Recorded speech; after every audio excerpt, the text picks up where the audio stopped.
We've got Gretchen Leslie on the podcast. Gretchen is the Director of Operations for GrowthLab and I Will Teach You to Be Rich. And one might wonder, as we discuss in this podcast, what does a Director of Operations do for a business that's pretty much entirely online and has a distributed team?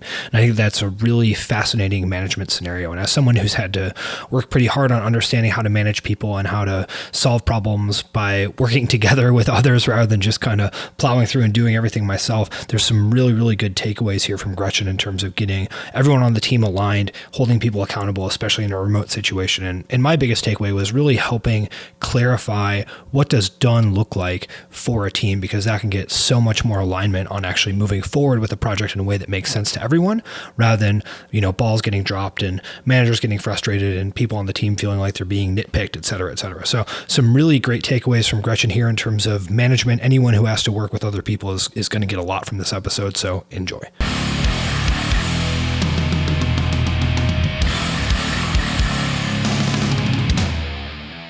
I heard a rumor about you doing some sort of boating drive-through to receive a daiquiri. What's up with that? So true. Yes. So we are the proud owners of a boat now. I worked with a client on some business consulting, and she said, "Hey, how about instead of paying you, I give you a boat?" And I was like, yeah, okay, that sounds pretty cool. So, and God bless the state of Mississippi. People boat here everywhere. This is so new to me, but you just take the boat to all the things. So you boat to the casino. That's a thing. And then you get on the boat and you just bar hop on the boat. So you can go get a daiquiri on the boat. We actually may be doing this later today because it's beautiful out. Take the boat and get daiquiris. I've invited everyone down. It's a lot of fun. We're very safe when we do it. We make sure there's a designated boat driver. But yeah, every state should have this, except for maybe Nebraska, because I don't know that that's a thing there. But daiquiris on the boat is definitely a lifestyle. It's my rich life.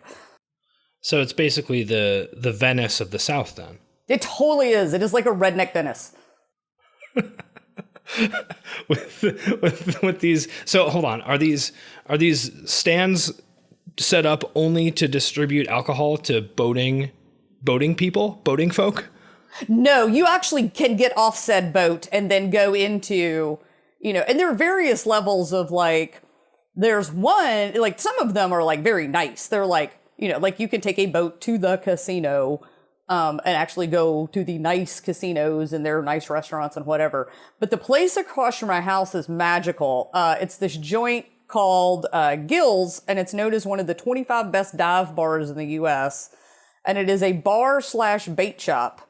So you take the boat over and you get your bait and a bushwhacker, and it's and everything in there is salvaged somewhat. There's not two tables that match. There's not two chairs that match. They have a great jukebox. It's amazing.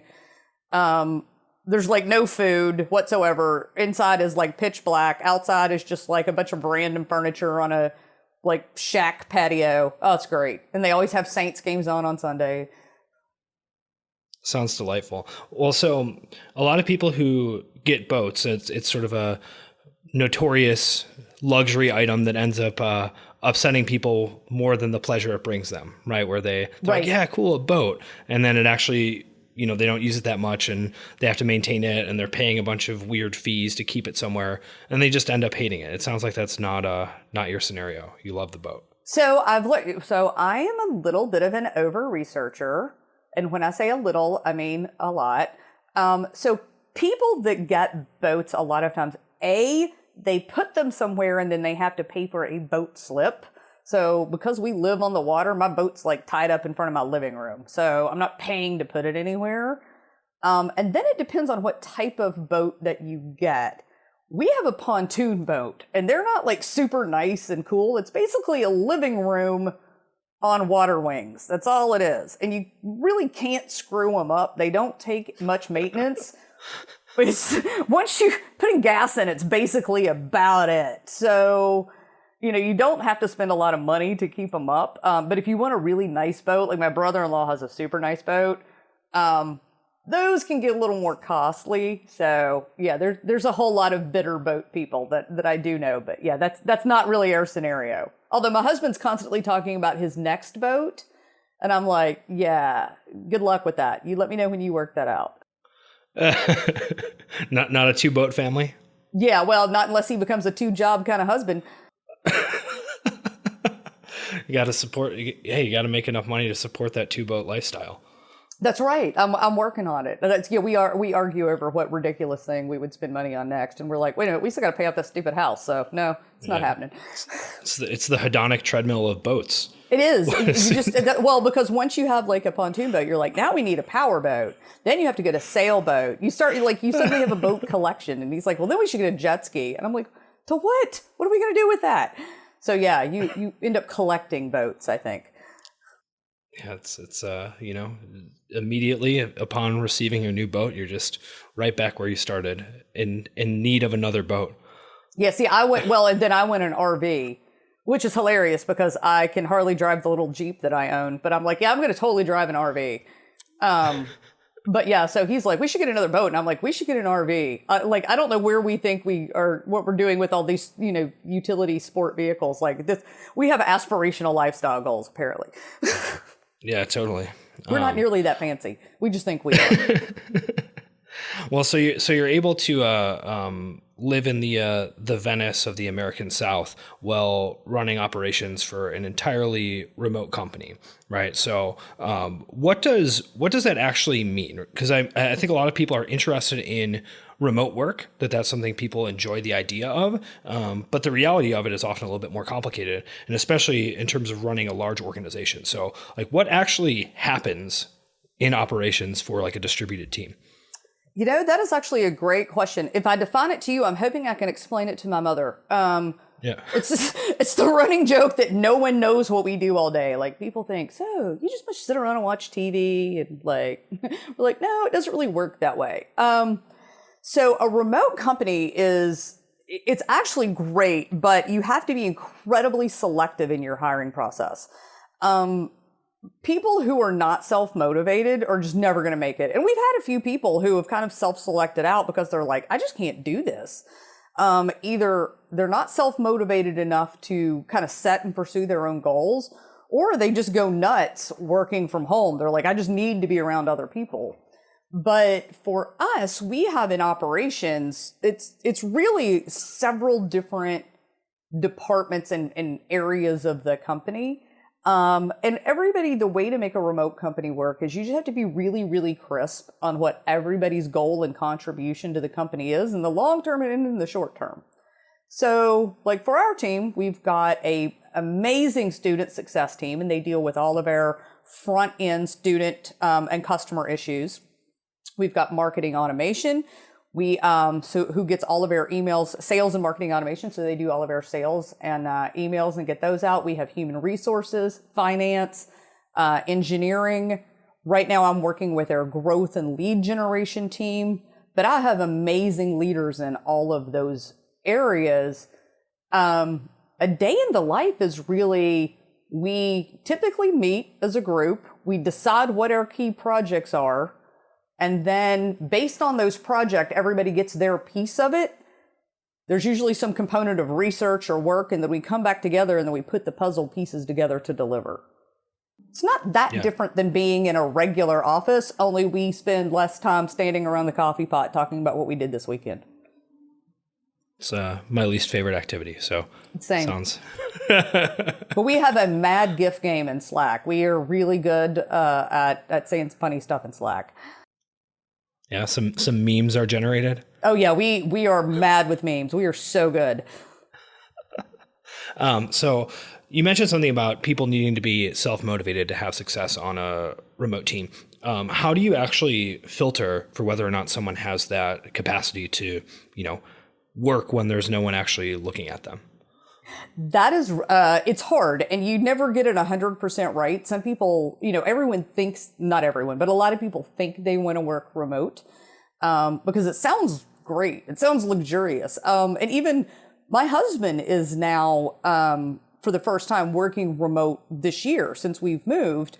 And he's like, wow, this is really hard. He's like, I am working so much harder now than when I worked in an office. And I think that's what most people don't realize is you work typically longer hours and harder in a remote role than you actually do in an office. We start work earlier. We usually work later. It's not mandatory. You just kind of find yourself doing it since you're like, well, I'm home. The computer's here. Let me just answer this one last email. But to select, one of the things we look for is people that are very goal oriented, in that they're not, and they're able to identify a problem and a solution. We do some pre-screening tests when we interview. We give people even some projects to do, but we want somebody who would come back and say, this is what I would do in this scenario, and here's how I would go about it, not wait for someone to tell them what to do, because you don't really have the luxury of waiting for somebody to go, okay, you finished that stack of papers, here's your next stack of papers in a remote environment. You need to go find the problem and fix it. So people that like puzzles and hard problems, people that are just relentlessly curious, if you drive your friends crazy, if you ask why all the time, if you irritate other people, you are probably great in a remote environment. Well, another question related to that has to do with, I think there might be almost two slightly separate things, because I'm thinking through, the process of managing people. And there's that element that you mentioned of being goal oriented and curious and understanding how to potentially make a plan. And then there's another element of not just getting stuck, right? Because that's something I think anyone who's ever managed people runs into constantly is someone starts something and then they get stuck and then they just sort of stop or go do something else. And, for someone like myself who can potentially be impatient, it's sometimes bewildering where you're like, what in the world are you doing? Like you encountered the most minor obstacle and then you just didn't finish it. What's wrong with you? But that's not a helpful necessarily management tack to take. So, unlearn some of that. But what do you actually look for as far as that goes? The ability to get people unstuck when they are on their own, sort of plugging away at something. One of our fundamental values at IWT, or one of our core values, is that we communicate with intention. So we look for that in that both on my end as a manager and a leader and on the employee level, we hold very high accountable for communication. So one of the things we make very clear is it is totally fine to get stuck and to ask for help. We all do it, and we create a culture where that's very open and welcome, but you have to raise your hand. You have to say, I'm stuck and I need help. It is a cardinal sin to let a deadline go past or something, or not turn something in. Those are inexcusable, and we make that very clear up front. Those are no-go behaviors, but asking for help is always fine. So as a leader, you have to get very, very crisp on what are the expectations, and that's, kind of table stakes about what does done look like, what does success look like for this assignment, and when's it due? And then what am I going to grade you on as an employee? I'm going to grade you on your ability to ask for help, to keep moving forward, to solve problems. I'm not going to penalize you for asking help. I am going to penalize you for sitting on your hands and missing a date because you just didn't move forward. Yeah, totally. So it's a combination of creating the culture of people wanting to ask for help, right? And not shaming them or making them feel, stupid or whatever for not knowing how to do something, but then simultaneously having the very clear expectation of like, this needs to be done at this specific time, and here's what done looks like. Yes, we have a WWDL phrase I picked up from a friend of mine that I worked with years ago at Aon Hewitt, Deepa Sharan. She's amazing. And she introduced me to the concept of what does done look like? And if you start every task or every project or whatever with the concept of everybody agrees up front, what does done look like? What does finished? What does success look like? Let's all agree what that is. And it sounds so simple, but you would be surprised how many even just day-to-day tasks are started where people aren't on the same page. So we start everything with, okay, well, what does done look like? What's success? What's a 10 out of 10? So everybody can orient around that. That's critical. So that's one thing we do. The other thing that we picked up in some management training, but has really helped us here at IWT, is sometimes when you ask for help, you feel like you're bad at your job. So you feel like you're like, oh, if I ask for help, I suck at this. I'm terrible. So we make sure that we're really clear that nobody's ever really all good or all bad at something. If I go to my boss and say, hey, I'm really struggling with these financials, that doesn't make me bad at operations. Maybe I'm unclear on this task. So we've started making sure that we say, I'm an expert on these type of tasks. I am an expert on financial management. I am an expert on human resources. I'm an expert on, other things. I am not particularly strong in lead generation. I'm very entry level on that. So if you give me tasks there, I need a lot more instruction and direction, and I'm going to come to you with a lot more questions. Once we started talking about it's the task that I may or may not be good at, not my job, that's a lot less threatening. And people really opened up to the idea that I can say, I'm not good at this task. I need a lot more instruction. It's new to me. Yeah, that's really interesting. And there's probably another layer in there too, in terms of like skills to do the task, right? So it's like, okay, here's the actual task that I'm potentially struggling with for you, like some sort of lead generation thing, right? And then there's the skills related to lead generation, which, I mean, who knows what they would be? Familiarity with some sort of email software, familiarity with some sort of content management system, familiarity with, basic metrics and where they should sit. And there's, dozens and dozens of skills that go into the ability to do that task. And having the framework of, I just don't have all these skills that are necessary to do this task is not the same as like, I'm a bad operations manager. Right. Exactly. It's the difference between that. Yeah. It's that identity of I'm bad at my job versus I've never been educated on SEO. I just need to learn SEO. That's much more solvable than I'm bad at my job. Yeah. And that gives you a clearer, whatever sort of fork point of like, okay, do I want to learn this? Yes or no?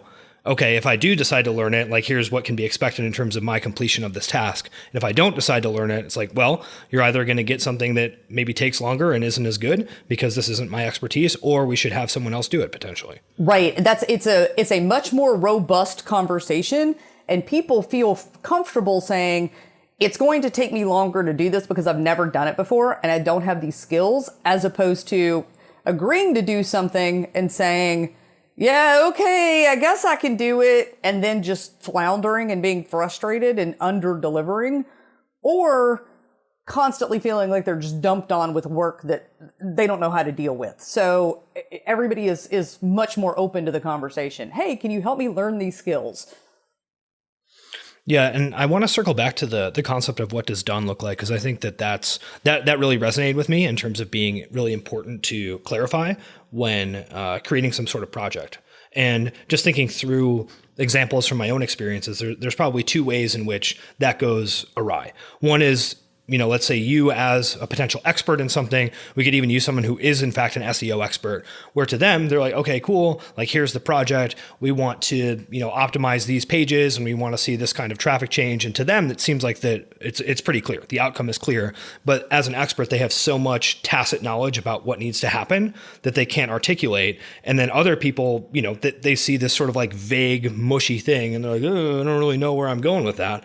And then the other would potentially be someone who, has a good idea about something and is like, yeah, I would love to, focus on SEO for a bit, but they're not an expert and they kind of give a vague description of what needs to happen and no one really knows where to go with it. So, really nailing down exactly what done is crucial probably.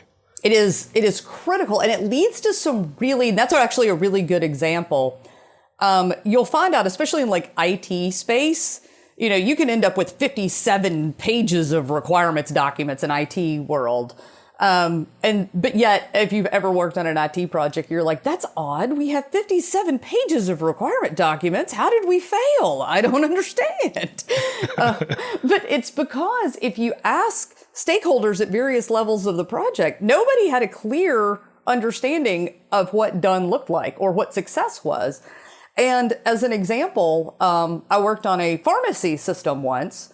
And if you would have asked one group of stakeholders what done looked like, done was, we have this distribution system set up by January 1st.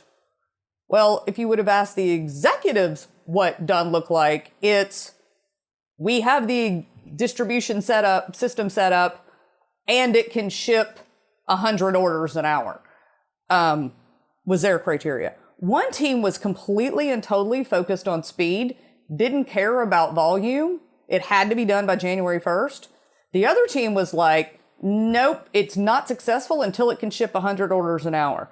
So the team that built it is declaring success on January 1st. They're like, we did it. We're heroes through all, and they didn't understand why the executives were like, this isn't what, we're not happy. This isn't what we need. You're doing like 5 orders an hour. This is no good.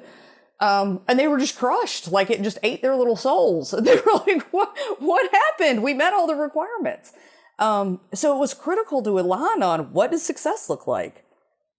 Yeah, totally. And so that's an example of it being potentially not done well, right? Where there's misalignment between expectations and the actual requirements of the project, despite, like you said, an extensive spec sheet or whatever. But do you have an example potentially of something going well? Like, what would be an example of specifying the requirements appropriately and what that looks like and how that helped teams align to complete a project?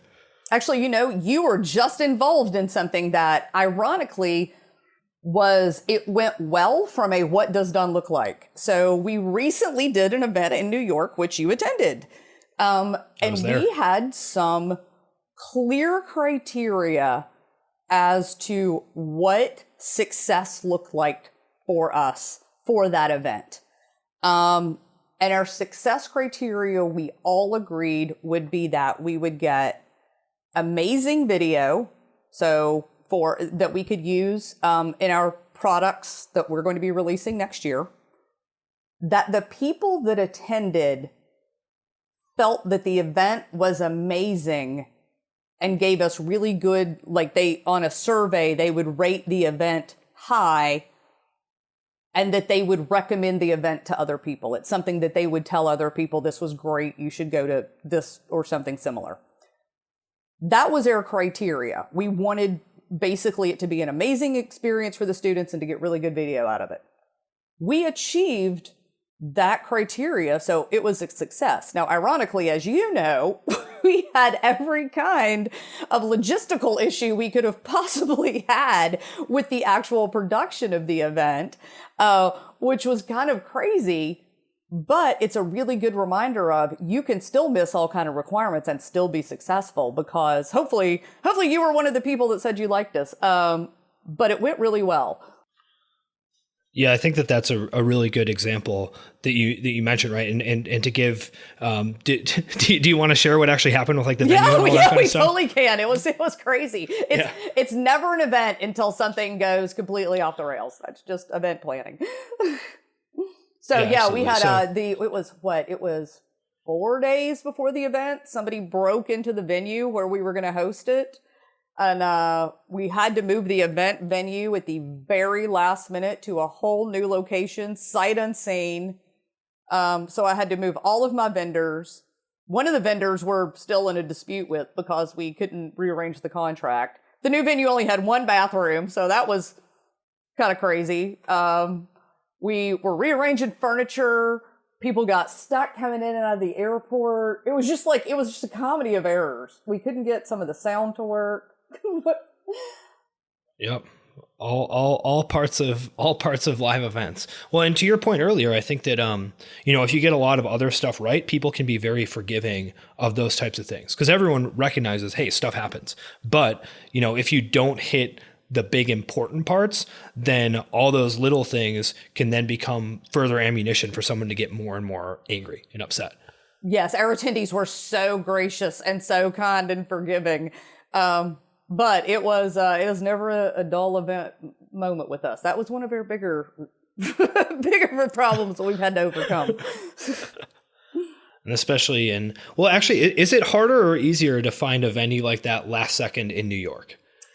It's easier as far as the availability, but it is crazy expensive. And because we were on a weekend, I just walked around all weekend going, never again in New York. That was the production company. And I just walked around all weekend going, we're never doing New York again. Never again, New York. Never again in New York. Just because of the cost of everything? Yes. It was essentially, we threw money at the problem. And then I had to go a little bit crazy loud Southern on a couple of people to work through a couple of the contracts. But we got there. We got there in the end. And that was all that mattered. Yeah. And I will say that I believe I probably rated the event highly on my survey. So I was part of the criteria of success. Good. That's we had a great time. Like once everybody got in the room, it was magical. So we can always fix logistics more or less. Yeah. So I want to go back to the idea of actually outlining these sort of criteria for completion or whatever. Do you have a specific framework that you use as a team to manage these projects? I mean, what you're doing to me sounds a little bit like the objectives and key results framework that John Doerr put out there, which we've used in our businesses and I found pretty helpful. But how do you actually think about laying out the scope of the project as a whole? We have used every system, every methodology for project management. I'm very agnostic. In my experience, I like a lot of systems and tools that are out there, but I find that if you get too enamored of any one framework, you tend to get blindsided. So we tend to be pretty loose. I like to really, really focus, especially on this concept of what done looks like. Like, put it in a Google Doc, write it on a whiteboard. Don't get caught up on your system, because then you start trying to shoehorn your ideas in somebody's system as opposed to really, really get to the heart of the idea. When we do manage projects, we're fairly agile. We usually do stuff in kind of like a Kanban or Agile. But we don't have a methodology we're like real gung-ho about. Interesting. And so if you have these sort of whatever metrics that you want to hit or, results that you want to see, are you then the sort of liaison between these different teams and those actual results that need to be turned into projects? What does that look like? My organization is, but I have amazing leads on my team that do most of that heavy lifting. As a matter of fact, Ramit, who is going to be senior project manager, just got his PMP, passed his exam, which is a super hard exam yesterday. So we are incredibly proud of him. But he is our glue that kind of holds us all together on pulling the teams together. But typically, everybody in the organization will surface ideas. So we do have a process and a system for it. It is important to capture ideas and for everybody in the company to feel like, wait a minute, I've got an idea, or here's a problem that I think needs to be solved. That should be flat. That should never come from the top down. But there has to be a way to funnel them into a central point. So we do have that mechanism. People can dump these ideas, and then we collectively as a team go through and evaluate them. How hard is it? How beneficial is it? We kind of put some napkin math together to say, well, it would cost this much, it would make this much, or solve this problem. And then we simply just say, okay, great. We as a team have approved these 3 projects to kick off, and then we assign them owners, depending on kind of where their area of expertise is. And then the owner of each project, a lot of times it is Promit, sometimes it'll be a lead from another department, will then take that project and start pulling in the resources from each department that they need. Got it. So you sort of source ideas from the ground up, get everyone involved in that process. And then how are the actual decisions made? Because I think any organization is going to have to find the right balance there for their specific group of people and what they're specifically working on, right? Because you always want some combination of bottoms up idea generation, but at the end of the day, someone has to actually make the decision, and you can err too far in both ways. So how do you find that balance for IWT? And that is true. We are extremely data driven. So, and one of our core values that I love, this is probably, although to my detriment, one of my favorite core value is that we care about what's right, not who's right. So the best decision always wins, regardless of where it comes from. And I say that it's my favorite, least favorite, because I get beat down by my team probably at least twice a week. And I do mean beat down. Like it is hilarious. Eric on my team, consistently, his superpower is proving me wrong. In a very nice way, but yeah, that's his superpower. So because we're data driven, we ask that everybody come to the table able to support an idea. My team knows that. That's one of my pet peeves, as it is Ramit's. Don't pitch a weak idea. Don't come in and go, hey, I got this idea for this thing we're going to do. Okay, well, how's it going to impact the customers? Don't know. Well, what's it going to cost? Don't know. Well, will it, what lever is it going to impact? I don't know, but it's a cool idea. Okay, that's lazy thinking. Go back and say, our customers are going to love this. It would increase retention by, I think, 10%. Here's how I figured that out. It would, take us 40 hours to do it. Fantastic. That's a no-brainer. Move it to the top. Interesting. So if someone does come with, let's say, a weak idea, how do you actually give that feedback to them in a way that doesn't discourage them from presenting ideas in the future? We're pretty, and I in particular am very direct, and my team knows that, but we always want to help people. We never want to be like, that's stupid, go away, because that is fairly discouraging.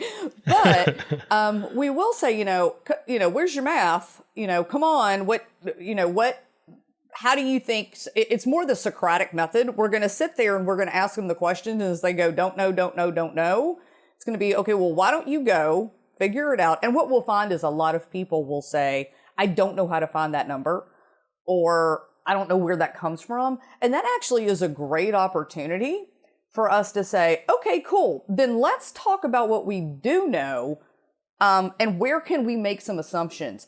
One of my superpower secret skills is the ability to do napkin math. I'm a Six Sigma black belt from a million years ago. And one of the things they teach you in Six Sigma is essentially you can measure anything if you think about it hard. Like if you put your mind to it, everything is measurable somehow. And can you just give a quick background on Six Sigma for people who may not be familiar? Oh, sure. So Six Sigma is it's one of the many, and it was very in vogue. I'm aging myself. It was very in vogue in the 90s, 2000s. It was started at General Electric. It's a process improvement that essentially talks about making incremental improvements to process can have incredibly huge gains. So by closing small margins of error, making small improvements to a process, you can actually make large financial gains. One of my first projects I worked on years ago was we saved some crazy amount, like almost $1 million by ensuring that all the trucks in our fleet at ServiceMaster had the correct tire pressure because they lost, because it was fuel inefficient because we didn't check the tire pressure recently enough. So by ensuring they all had the proper tire pressure, there was a substantial savings, almost $1 million a year, based on just checking tire pressure on a regular basis. Those are the kinds of Six Sigma concepts. So everything's measurable if you can go back and really think about what it is you're trying to improve. Totally. So in terms of trying to prioritize projects, you sort of relate it back to that kind of process of saying, okay, can we somehow tie a number to what we're trying to accomplish here? You have an idea, what number does that potentially impact? And can we do even just some napkin math to see if it's worth doing? Is that the sort of mindset that you take with it? Yes. And a lot of our napkin math is very hand wavy, and that's okay it gets us in the ballpark to at least evaluate. And that's what we want people to understand is your math doesn't, it doesn't need to be a research project. It doesn't have to be your senior thesis of, I used calculus on this and pulled out a slide rule. And, it's, if we could, I think this project could, get every customer to spend 10 cents more next year. Okay, great. If that's your assumption, run the math and see what that turns into. But give us something that we can hang our hat on, because if it's going to cost us $1 million to do it, maybe it's not worth it. Sure. And do you have specific organizational metrics that you lean on that are kind of like the guiding stars, so to speak? We do. We have some that are kind of our guiding stars. Obviously, bookings for us. So which sales, what do we sell? And then the cost to produce something. So how much can we make doing it, and what's it going to cost to do it? So that kind of gives you your basic return on investment. So that's usually where we start. And then we look at bookings per name, which is in any given sales campaign, how many people did we show it to and how much did we sell per head that we showed it to? So bookings per name is an important metric. We try not to go down the metrics bunny hole, because that's a common fallacy in organizations, especially, mid-size organizations. You get really metric happy when you begin to grow and you start going average shoe size of the customer and, what day of the week was it when they bought, and, what's their, IQ, but it's not actionable data. You just have a bunch of data and you can't do anything with it. So we don't collect data we can't use. Interesting. Yeah, I think that's like you mentioned, an interesting organizational tipping point, where when a lot of businesses start, they're just kind of doing anything and everything and relying on a bunch of gut instinct and throwing stuff at the wall and seeing what actually results in growth. And then you hit some sort of tipping point where you realize, oh, we actually need to keep track of this. And then you realize you can keep track of stuff. And then the pendulum swings too far and you just are tracking everything. And you have a bunch of numbers that, doesn't matter if they change. You're not going to change what you're doing. Yeah. True story. I love this story. I worked at a very large benefits company who the name rhymes with Migma. And I inherited a team that was in charge of data and analytics. So I had the data warehouse and data analytics. And I had one guy, and his sole job was every day to fill out this 50-page manual spreadsheet and send it out to all the executives. Oh, no. And I kept going. So I went to all the executives and I said, we don't need all this data. There's no way you guys are looking at 50 tabs on an Excel workbook every day. There's no way. This is ridiculous. And every one of them, to a man, swore, oh yeah, gotta have it. Super important. Let's totally need it. So I started embedding cat memes into the middle of workbook number 27. I randomly started putting cat memes into the middle of the workbook and sending it out just to see who would say anything. And a week and a half went by and no one said a word. So my process was to add a cat meme, wait a week, and then cut that tab. And then after a month, it was down to four tabs. There you go. What was the, did anyone ever notice any of the cat memes? No, not until on four tabs or what? I finally confessed to someone what I did, but no one ever said a word. That's, that type of organizational waste, I think is probably just shockingly common. Oh, yes, it completely is. That's one of the reasons I absolutely love entrepreneurships, startups. They don't have the luxury of waste. It's just not an option. You can't hide. You can't have seat fillers. Yeah, and I think it's there's an interesting other type of trade-off there where, in smaller organizations, it can be hard to get people to even do things consistently that matter, right? Like, hey, we actually do need to keep track of some of these numbers. Like, please just make sure you actually follow up with this sales call that you did. Like, please just track it. I know you think it doesn't matter, but you need to just put it on the spreadsheet. Whereas in large organizations, you have all these reports being created of stuff that no one cares about. Right. That's it. But I have found in smaller organizations, and I would rather have the first problem because I've discovered the first problem is way more solvable. People in small organizations will do anything you want if you give them the right context. And that's one of the things I've discovered that most leaders miss is if you get people to understand the point of why they're doing something and why it's important, they'll almost always do it and they'll do it well. When people consistently aren't doing something, it's because it's not important to them and you haven't made it important to them. Yeah, sure. And how do you approach that with folks on your team? If you have something that you need done that isn't being done and you need to actually create the appropriate context? You just always have to go back to the what's in it for me viewpoint. I always look at it and try to understand, how do I put this in a context that creates value for them? And how do I tie it to the larger goals of the organization? So, we manage out of Jira. It's our workflow management system. It's an online tool. It's fairly ubiquitous. But, it's the constant, hey guys, everybody's got past due Jira tickets, update your Jira tickets. And I used to fight that. That used to be a really big, and I was managing through NAG, it's, come on guys, let's get these tickets updated, And I finally realized that, nobody wants to be nagged. No one is letting things get past due because they're just lazy. That's not it. And I went in and first of all, I dug and I found that we had a couple of root cause process gaps.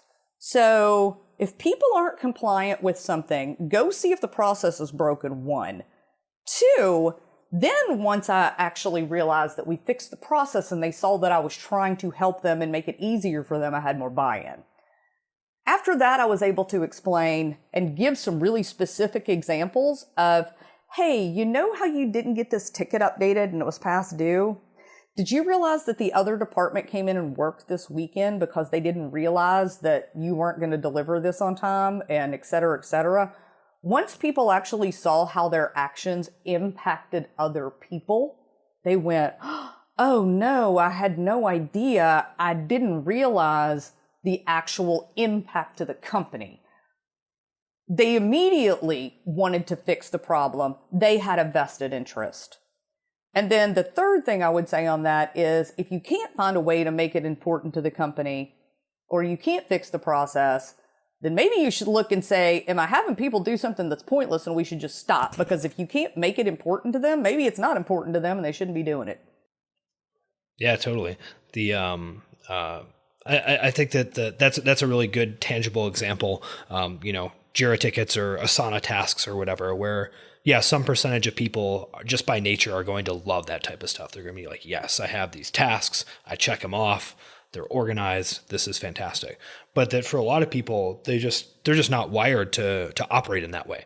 So there's always going to be that element of having to push on them a little bit to have them, check their tasks off. And the process of doing that, I think it is really insightful to make the consequences very clear, not just to the business, but to the actual other people on the team. That impact probably resonates a lot more with a lot of people because those are their friends who potentially have consequences from their specific actions. You are so right on that. People are, the company, air quotes, is like some big nebulous entity, and nobody wants to hurt the company, but there's a difference between saying, hey, it hurts the company when you do this versus, hey, Jim had to, work 2 extra hours. And you're like, oh no, I really like Jim. Jim's a great guy. I don't want to inconvenience Jim.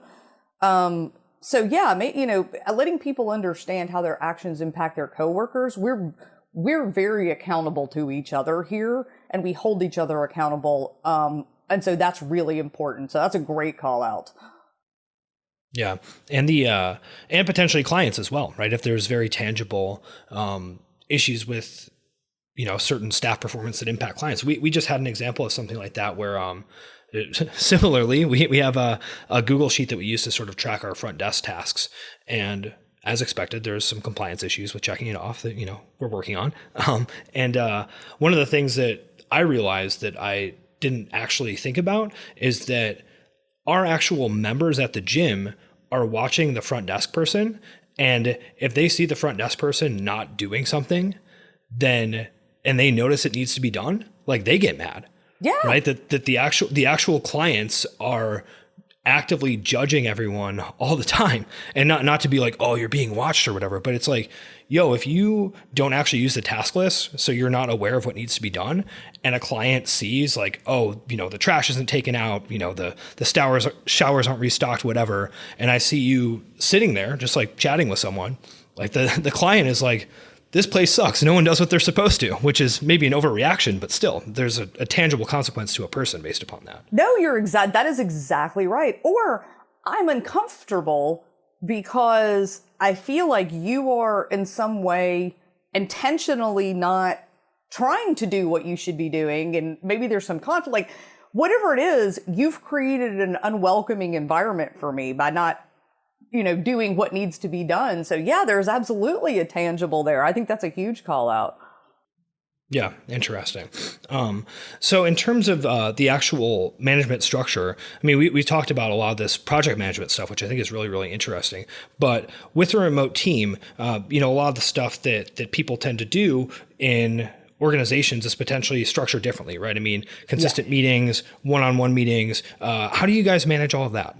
So I am very, in general, anti-meeting in the sense that people, I think, try to overcompensate in remote teams by going, we'll have meetings, we'll have lots of meetings, we'll have meetings all the time. And then they end up meeting all day long and no one has time to work. So we are very, very intentional with meetings. We do have a weekly all hands meeting, but we keep it very short. And very specific. We do a kind of financial update, and then we do some highlights of cool things that have happened with their students and a few departmental updates. And then we do one-on-ones with each manager does one-on-ones with their directs every week. And then we have a couple of, the engineering team has biweekly stand-ups. And so there's a few other, recurring meetings. But for the most part, unless we have a very, very good reason for a recurring meeting, and it has to have a very clear agenda, we only set meetings ad hoc. And we set them with a clear agenda. We try to keep meetings to half an hour. Sometimes we'll do 45 minutes. We rarely ever do hour meetings. They need to be limited to very select participants, and we need to have the goal in mind. And we have, people at other companies tell me they're very envious of this. We have no meeting Wednesdays. So Wednesday is an absolute no meeting day for us. So everybody can work heads down. And because we're in multiple time zones, we have blocks, and I can never get by the way, I'm the worst with time zones in the world. Everyone knows that. But we have blocks every day in the morning and afternoon that are no meeting blocks so that we're preserving. It works for people on the East and West Coast where people have dedicated heads down time. So typically it's about 11 o'clock to 4 o'clock Eastern, Monday, Tuesday, Thursday, and Friday that we have open for meetings. Got it. And what about just ongoing staff training and development? One of the things that, and I love, this is kind of the running joke, in that a lot of times people were like, oh, it's the training. I want the training. I can't get enough training. I always flip that. And IWT people are great about this. People do not like force-fed training. People say they want training until you give them force-fed training and they're like, I hate the training. People never like mandated training. So what we encourage people to do is we have a very clear policy on kind of how to move up and grow in your career.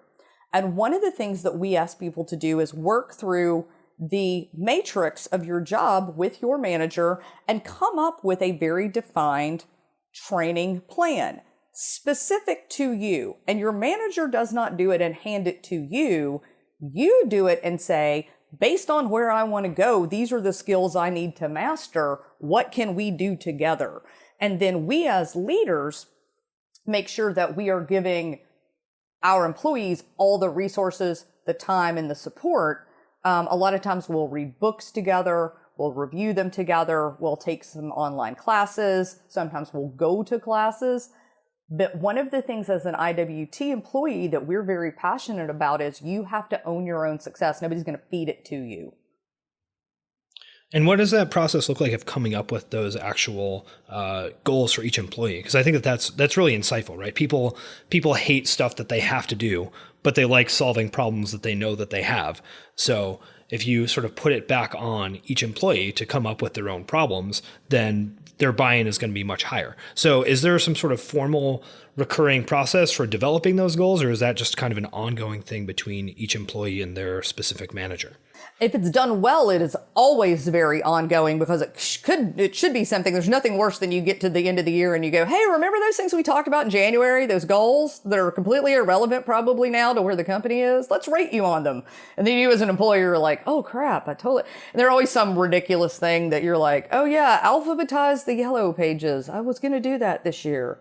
It's always some ludicrous. You're like, oh yeah, did I get an E on that? So we did away with all of that formal rating, year-end evaluation. We threw that out the window. We have what we call the check-in process, and it's mainly employee-led. And quarterly, the managers should be talking to employees and do every week, but sometimes those become a little more tactical. We definitely zoom out once a quarter and we do a full employee check-in where we talk about, based on your career matrix, where do you think you're growing and progressing? What have you learned this quarter? What do you want to learn? What are your goals for next quarter? How have you done on your goals for this quarter? Imagine it's December the 31st. We actually asked this question. It was very controversial when we started this, and other companies are a little shocked we do it. But we asked the question, imagine it were December the 31st. What title and salary would you like to have? And it's a really nice chance to sit down at multiple points throughout the year. And if you say to me, well, I'm currently a dog walker, and on December the 31st, I'd like to be the CEO of the company and make $1 million. That's a chance for me to go, well, Bob, let's talk about what that would look like and whether or not you're on track for that. Because that's a pretty big jump, and I don't know that you're going to be the CEO from dog walker to, the end of the year. So no one's surprised when we get to the end of the year and people know how they're progressing toward their goals. The feedback we've gotten from our employees is they're very, very happy with it because it gives them a chance to say, I wanted to make 10% more this year. I met with my manager in the middle of the year. They said I was on track to make 5% more, but if I want to make 10% more, I've got to master A, B, and C. So now I know what it takes to get there, and it's up to me. I can go do it. Interesting. Because a lot of people get frustration when their actual process is super opaque, and then they can easily make assumptions about why things aren't going the way that they want that are incorrect, right? When there's lack of clarity, it's easy to fall into conspiracy thinking or politicizing and all that kind of stuff. Yes, this is, transparency is the biggest thing that we have done and can continue to do. People do a bunch of morale programs and training, and they do development. All of those are important. None of those are important as just being transparent about the goals of the company, how we pay you, being honest with you, treating you fairly. Like if you do those things, people are generally pretty happy. Yeah, totally. So I want to switch gears a little bit and talk about music, because I think it's really interesting when people are both highly structured and organized, and then also interested in creative stuff. Since those are, people say that that's sort of opposite ends of the spectrum, but I just don't think it is, right? So you are a music fan. Yeah, totally. Yeah, totally. What's the deal? I mean, punk, country, what's the thing? So I like everything. Like I was raised like my dad and my stepdad are super into music. I was raised around it. I love punk. I'm really into like bluegrass and newgrass, modern folk, old Motown. So there's nothing I really don't like. I love going to music festivals. I love seeing live music. So that's kind of my thing. It's generational in my family. We kind of all get together and go to festivals together. So that's super cool. I'm a third generation parrot head. What's the the family's a Jimmy Buffett family. Oh yeah, we're a Jimmy Buffett family. So, but yeah, what's the status there? You all going to bluegrass stuff? What's going on? We do all kinds of different festivals. Stephanie, who is one of our amazing writers, she's out in LA. She keeps trying to talk me into going to Coachella. I was like, I don't know. I'm maybe too old for Coachella now. I don't know. My ship may have sailed on Coachella. But like I was at, I think the first or second Bonnaroo. But we typically do, one of my favorites is a little festival called Rhythm and Roots up in Virginia. And the whole family goes. And it's a super mix. You get a lot of like blues, you get bluegrass, you get some folk, you get some rock, you get a little bit of country. It's a wide mix, but it's up in the Appalachians. It's in the fall. It's beautiful. We saw like Mumford & Sons there, St. Paul and the Broken Bones. Old Crow, my daughter and I are huge Old Crow Medicine Show fans, so we saw Old Crow last year. But that's one of my favorite fests.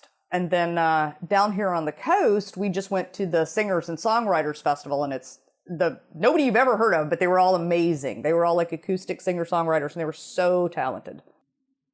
Yeah, totally. And so how do you decide which festivals to go to? Are you making a list and checking it twice, and what's the deal? So I've gone to a lot of them. I will tell you, the older I get, the more I don't want to be hot and I don't want to be in a giant crowd. Like I've gotten very bougie in my old age. Now I'm like, I am hot and it's crowded. No.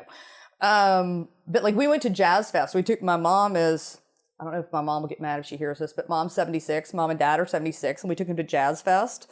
And we had the best time. So we typically go to Jazz Fest every year because it's like 45 minutes from our door now in New Orleans.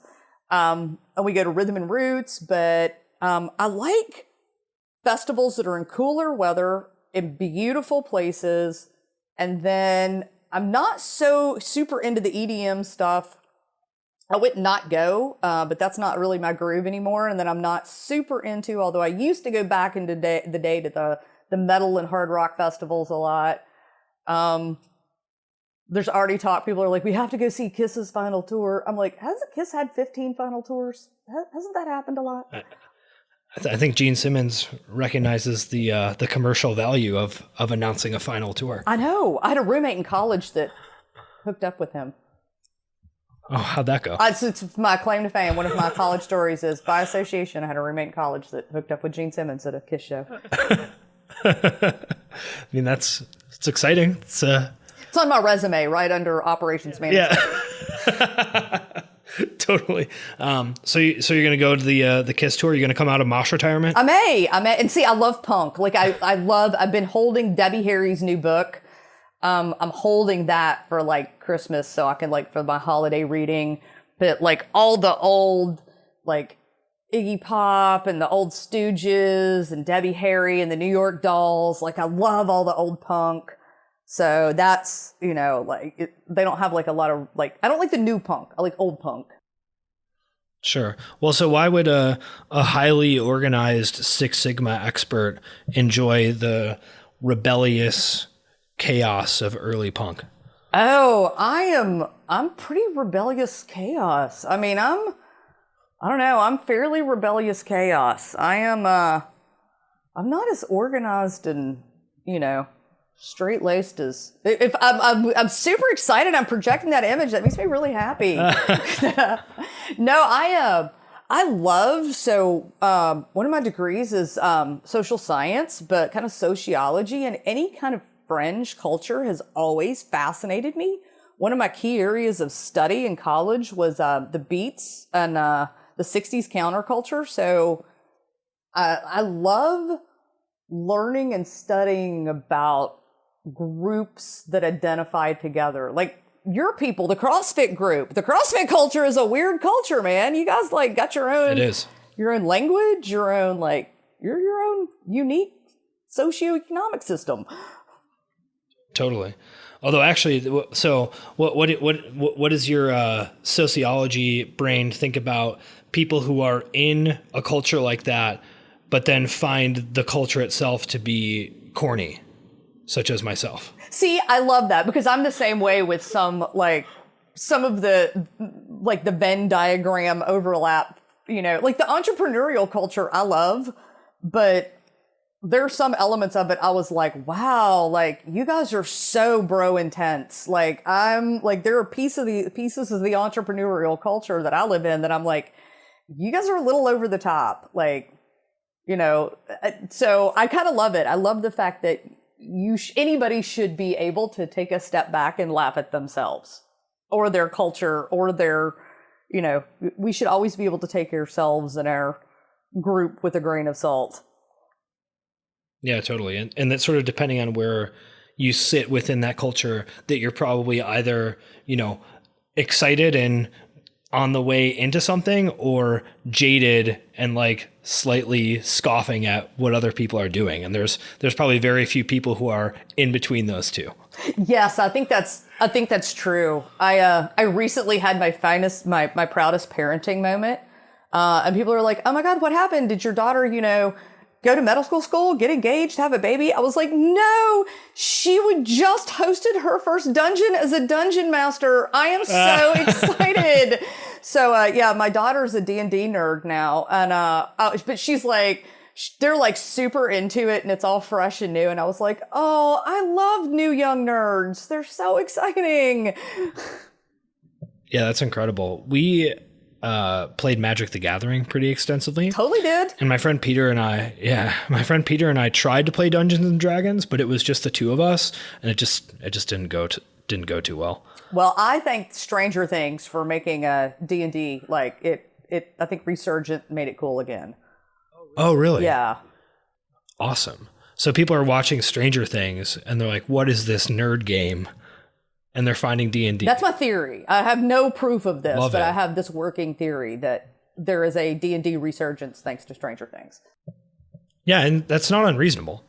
And D&D is just actually awesome, so makes sense. It really, I love all of these, like any kind of subculture. I really am fascinated by how people find their tribe and how they find their people. And so so the punks, I love the punks. I never liked the straight edge music, but they interest me. Like I really like, I like to know how people find others like themselves. Well, and yeah, you also wonder how much of that is that people sort of have this potential to go into a certain type of subculture, and they are either exposed to it or not. Right. And if they are exposed to it and there is a match, then they potentially head in that direction. But there's probably also a lot of people who would be a perfect fit for certain subcultures that just never actually encountered the right person at the right time or the right song or whatever that would have then pushed them in that direction. I know. Well, but then now we have the internet, so it's a lot more common because now whatever your weird subculture is, like you can find it, on the internet. That's what's so weird. It's like everybody can easily find their tribe. But for a lot of punks, the early punks, it was like, I live in Des Moines, Iowa, and I'm the only weird freak in my class. And now suddenly there's people for me. That's what I kind of love is like people found out there were these other weirdos out there. But yeah, I wonder, like, I don't know, maybe maybe I'm a Furby lover and I don't know. Maybe I'm the guys with the My Little Ponies. I don't know. Maybe I would love them. I have no idea. Like, I've just never entered their subculture. Who knows? I think that seems right to me. Yeah, I know. I mean, I think you should get one for your boat. Totally should. That's what you got to come to the boat. Come on the boat. We'll take you out for the daiquiris. I can't say that I'm terribly interested in the daiquiris, but I I will go on a boat. It's actually really beautiful. We have the most amazing sunsets, and we have every kind of waterfowl you could possibly see, just kind of hanging out in the backyard now. How are the pelicans? They're huge. They're so big. I was like, I told somebody the other day, I was like, I never knew how tall cranes were. And they were like, how tall? I was like, 5'2", because I just encountered one in the driveway, and it's my height. It's a big dunker. Yeah. Ready to throw down some slam dunks. I know. We've got Nutra. My whole we have Nutra rats. They're like 20 pounds, and nobody really knows what one is. We're just like, I don't really know what they are, but there's lots of them. Sounds spooky. Well, Gretchen, I think this is as good of a spot as any to wrap up. Do you have anything you want the people to do? Do you want them to sign up for the IWT newsletter? Do you want them to go to a website? What do you think? Yes, I totally do. I would love it if everybody would go to iwillteachyoutoberich.com or growthlab.com and sign up. You can hear more. Actually, Ramit's much funnier than me, and his grammar is better. And sign up for the newsletter, and you can attend our next round of live events that we're going to be offering. But Todd, I want you to come to all the live events next year. This may be a spoiler. I may not be allowed to say this, but right now I'm planning like 9 different live events next year. Great. It's very exciting. Let's let me know the dates. Get them on my calendar. I'm working on it. We're going to try to publish it in Q1, so everybody can go ahead and start, planning time. And we want all the founding class members to be there. But it's good. 2020 is going to be super fun, so we're hoping to see more of you. It's a lot of events. I look forward to it. Well, this has been so much fun. I appreciate you inviting me. Thanks for listening. If you like the show, the best thing to do would be to send it to one of your friends who also likes podcasts. If you want more, I have an email list where I send out a weekly update with all of the podcasts I've recorded and articles that I've written. I also include my favorite things that I've been reading or listening to as well. You can sign up for that at www.toddneve.com. That's I before E. Or you can open up the show notes in your podcast player and click the link in there.